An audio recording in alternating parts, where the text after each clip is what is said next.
अगर मैं कहूं कि हेनरी कैविल वाला सुपरमैन और डेविड कॉन्सवेट वाला सुपरमैन दोनों एक दूसरे से बिल्कुल डिफरेंट हैं, तो ये गलत नहीं होगा। अगर आसान वर्ड्स में बताऊं तो जैक स्नाइडर वाले सुपरमैन में सुपर ज्यादा है और जेम्स गन वाले सुपरमैन में मैन ज्यादा है।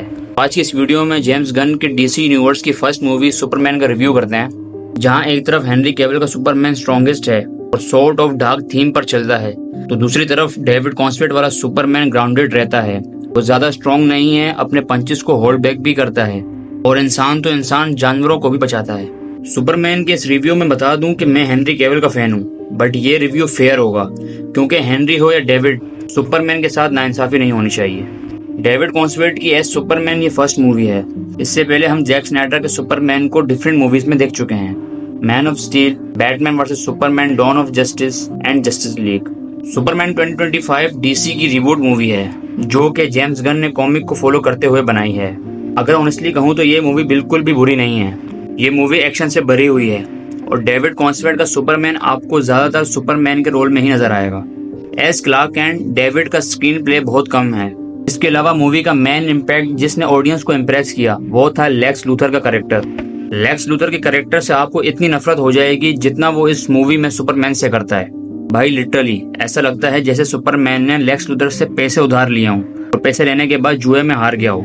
इस मूवी में लेक्स लूथर का एक ही मोटिव है, सुपरमैन को मारना, चाहे वो पॉलिटिशियन कंट्रोल से हो या फिर सुपरमैन का क्लोन बना के, जिसे हम अल्ट्रामैन कहते हैं। और भी बहुत से तरीके उसने यूज किए सुपरमैन को मारने के लिए और रीजन सिर्फ एक ही था, हेड और जेलेसी।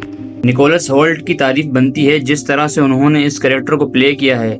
ऑडियंस को नफरत ही हो गई है इस कैरेक्टर से। कैरेक्टर की बात कर रहा हूँ, एक्टर की नहीं। इसके अलावा अगर बाकी कैरेक्टर्स की बात की जाए तो मिस्टर टेरिफिक वॉज परफेक्ट।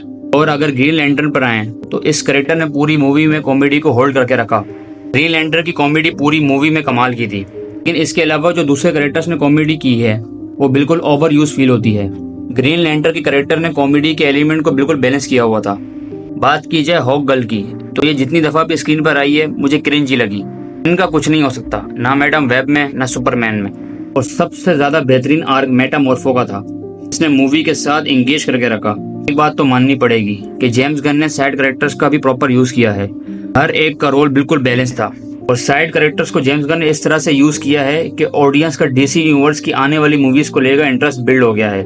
और अगर सुपरमैन की लव लाइफ की बात की जाए, यानी लुइस लेन के कैरेक्टर की, तो सुपरमैन और लुइस लेन की केमिस्ट्री एकदम परफेक्ट थी। जेम्स गन ने लुइस लेन और सुपरमैन की केमिस्ट्री को बिल्कुल रियलिस्टिक से फील करवाया है, यानी कि हमारी रियल लाइफ में हमें जो औरतों के साथ प्रॉब्लम फेस होती हैं, काइंड ऑफ वही चीज दिखाने की कोशिश की है जेम्स गन ने। मतलब समझ रहे हो कि इस मूवी में सुपरमैन को भी औरत समझ नहीं आ रही, तो तुम क्या चीज हो?